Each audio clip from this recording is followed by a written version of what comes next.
Today's programme. And how do you investigate human rights abuses in your own country, right, as a civil war rages in a part of it? Inevitably, I suppose, abuses happening on both sides in the battle. Well, that is the issue for my guest on Perspective today. He's head of the Ethiopian Human Rights Commission, having previously worked for Human Rights Watch and Amnesty, and spending 2.5 years in prison in the mid-2000s, accused of trying to overthrow the government as he monitored elections there. He is, in November, due to be given the German Africa Award. It's the highest award of its kind in Germany, which really honours those from Africa committed to peace and reconciliation. Daniel Bekele joining us now. Thanks very much for being with us on the programme. I'm going to ask that obvious question first of all. I mean, how can you go about your work at the moment when, as I said, there's a civil war raging in part of the country? Thanks for having me. You're right. It makes human rights work incredibly difficult when a country is in the middle of violent conflicts, and violent conflict is one of the difficult situations in which the most egregious human rights abuses happen, including loss of life, destruction, and displacement. And there are parts of the country you will not be able to access for an actual on-the-site investigation. And the fact that the country is in a violent conflict also means that there is polarized politics, and the polarized politics also makes human rights investigation, documentation, and reporting incredibly difficult. But nonetheless, we have an increasingly strong human rights institution emerging in Ethiopia, and we do our best despite the difficulties. Yeah, you're working with the UN, aren't you, as well, to try and get information out and find out what is going on? Indeed, the Ethiopian Human Rights Commission is doing a joint investigation with the Office of the High Commissioner for Human Rights. And this is on the basis of the commitment of the Ethiopian authorities for an independent and joint investigation to get a faithful account of what has happened in the conflict in the northern part of Ethiopia. In the position that you're in, though, I mean, don't you face unprecedented pressure to put one side of the story, in other words, the government side? Not in our institution, but it is true that the media narrative of the conflict in Ethiopia tends to paint a black and white picture, different sides of the conflict trying to present themselves as victims, not as perpetrators, and different competing narratives emerging from proponents of the conflicting parties or their activists or supporters. But on the basis of the investigation we have been doing so far, it is not really a black and white story. There are abuses committed by all parties to the conflict, and the main victims being civilians and civilian infrastructure. So it is true that, competing narratives and propaganda by all parties to a conflict tends to, convince the world that, their side is only the truth. But as you can understand, in such a situation, truth is a victim. And part of the exercise in our joint investigation is really to get a faithful account of what has happened and what has not happened. And as I mentioned at the start there, I mean, you're about to be given this award, the German Africa Foundation, acknowledging in giving this award to you that the wars perhaps inevitably, through no fault of your own, kind of cast a shadow over the work, but nonetheless, really still wanting to give it to you to show that, recognise the work that you have been able to do.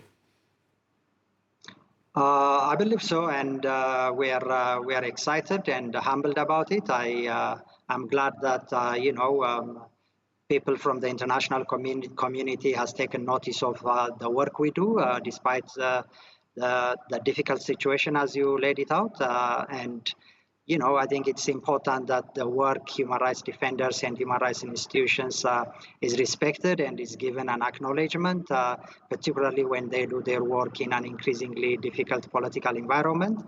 So the German Africa Award, which is a great recognition of our effort and work and the modest progress we have made, comes in at a time when we, as an institution, really need such recognition and acceptance from the world community. But of course, that acceptance has already been demonstrated by the consent of the UN Office of human rights in agreeing to work with National Human Rights Institution on this joint investigation, which joint investigation has also been endorsed by several governments as well as the UN Security Council as well. And you've shown your independence in lots of other ways, haven't you? I mean, a series of reports. More recently, there was one on the condition in police detention centres. Yeah, I mean, the Ethiopian Human Rights Commission is genuinely an independent national human rights institution. It's obviously a state body, but reporting to Parliament and established by Parliament as an independent institution. And over the last 2 years, the major work we have been doing was a major institutional reform, restructuring, and capacity building to establish an institution as an independent human rights agency for long-term work in Ethiopia. And over the last couple of years, we have undertaken a number of independent investigation, monitoring, reporting, and advocacy engagement with authorities. So as a result, the Commission has undoubtedly emerged as an independent source of information, analysis, and recommendation on the human rights challenges in Ethiopia.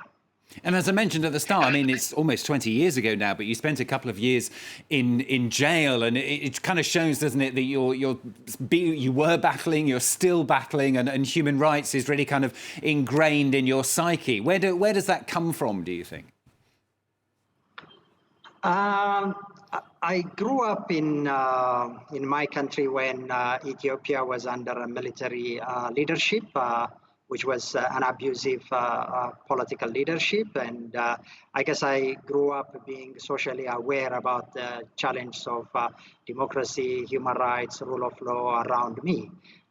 It was a time when, there was brutal repression of any form of dissent in Ethiopia with the military leadership. And I grew up seeing, protesters being beaten up on the streets and in some instances even people being shot on the streets. So,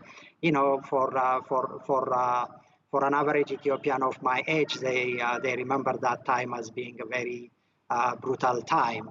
So I guess, that environment in which I grew up probably must have contributed in making me socially aware about the challenges in my country.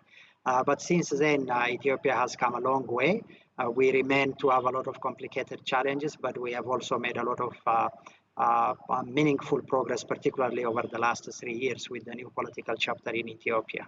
And sadly, I mean, it's a job that's never ending, isn't it? I mean, how do you manage to keep feeling optimistic? Do you feel optimistic about the future?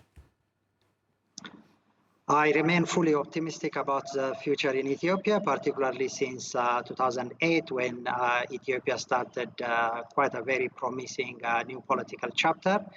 Despite the history of past political repression, and despite the complicated challenges Ethiopia is still facing, and despite the ongoing violent conflict across the country, I think there is a lot of modest progress Ethiopia has made over the last 3 years in particular. So the progress we have made and the achievements we have made gives me hope about the future.